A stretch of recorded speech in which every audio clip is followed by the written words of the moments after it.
Move into a subtopic that I have that goes along with this, and it's things smart home business owners should not do in their marketing. I'm doing some negative things today, but I'm a positive person.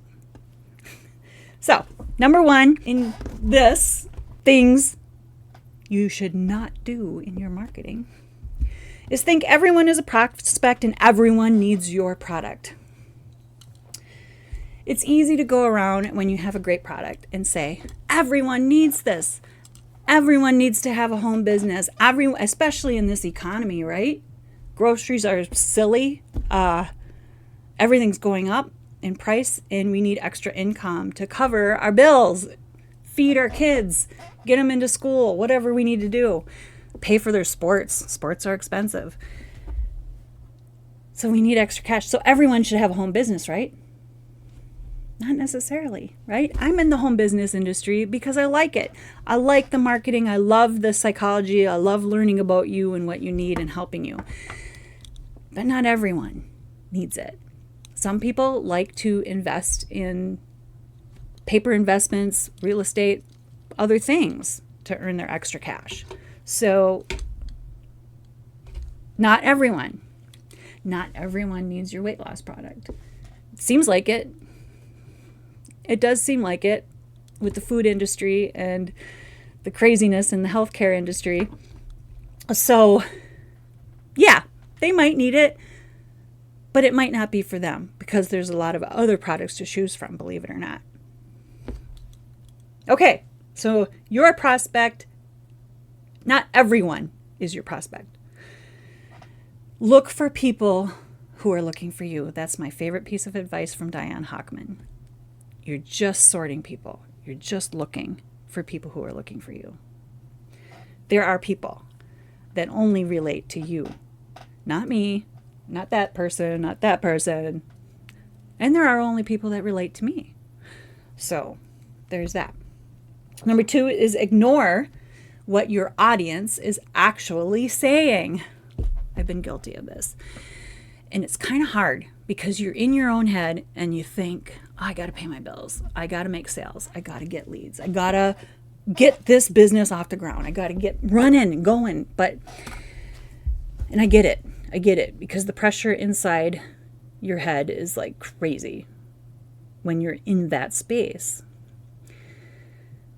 So the problem is that by ignoring your audience and not knowing what they want, you're not actually giving them the value that they need. So they call it market research. That's a fancy term in marketing terms.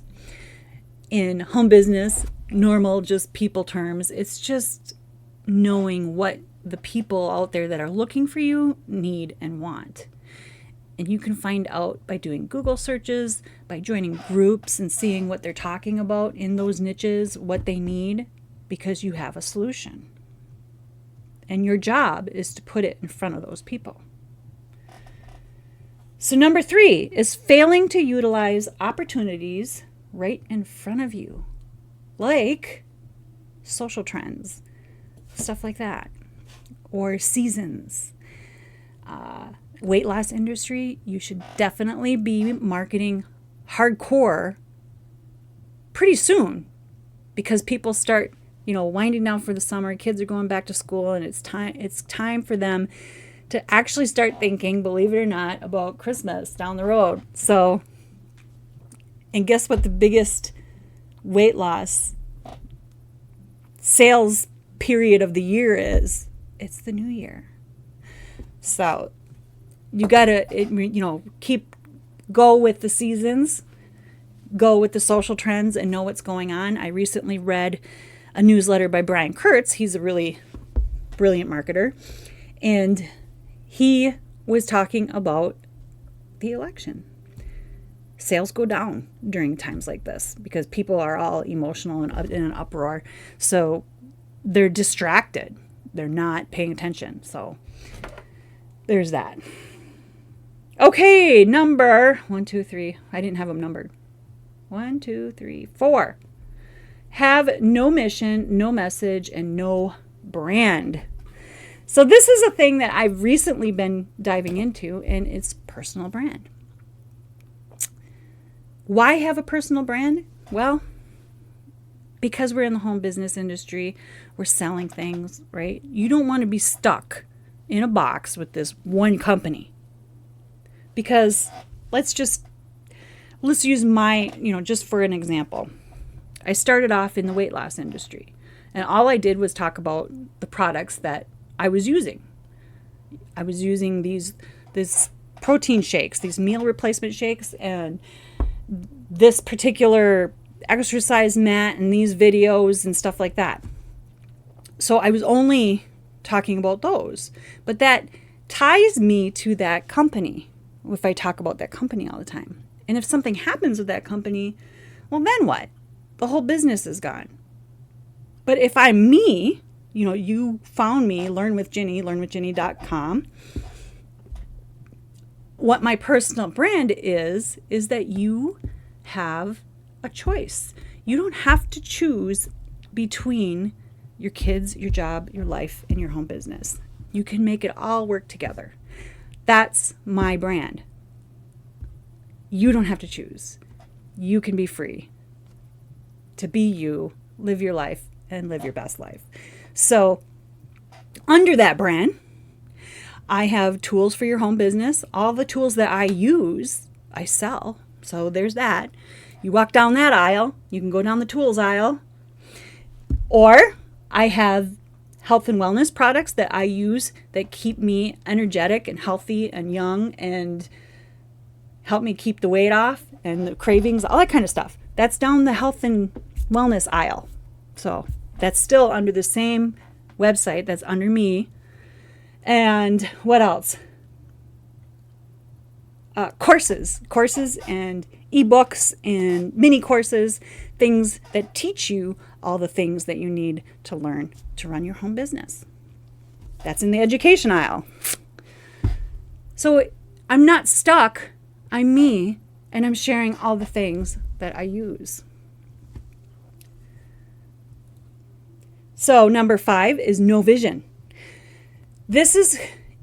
I recently learned that this is super important. Now, I went for years without a vision. I thought I had a vision, but not really. So a vision is something you're going for, and it's something you're becoming. I think it's super, I've heard it over and over again. Step into who you really are.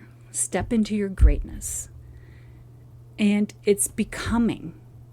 It's more than just running your home business and the day-to-day tasks and the grinding to get, more sales and grow your business, and growing your network, all those things. They're all important, but eventually you'll run out of gas. Eventually, especially if you're not getting results, you kind of get discouraged, or you put it on the shelf for later. You forget about it. And then before you know it, 6 years later, you look back, you're like, oh, that's right. I was going to run this home business and I didn't do it. Well, maybe I'll do it tomorrow. This is the same thing with, everything. With our health, we got to step into who we can see ourselves becoming. It's almost like when somebody offers you a chocolate bar, but you're like looking inside and you're thinking, does that Ginny that I'm stepping into eat those on a regular basis? Might have a bite or two, but no, that's not her. Does that make sense? Your vision is who you're becoming. Your vision is what you want. If you want a house, picture exactly the way you want it, how it's decorated, how it's arranged, where it is, what color it is, everything, all what it feels like to be in that new house. The vision has to have emotion and detail attached to it. If you have ever studied Neville Goddard, and I forget the name of his programs, but he always says the secret is in the feeling. It's in the emotions attached to that vision, because that's what keeps you moving forward and keeps motivating you. So the last one on this list is no platform that you own. And you own your website. You should have some real estate out there in the interwebs. Mine's learnwithjenny.com. What's yours? Yourname.com would be great, whatever your name is. I know if somebody has your name, use the or something. I mean, you'll find something. If you need help with that, just let me know. That's it. Those are the things that you should not be doing in your marketing.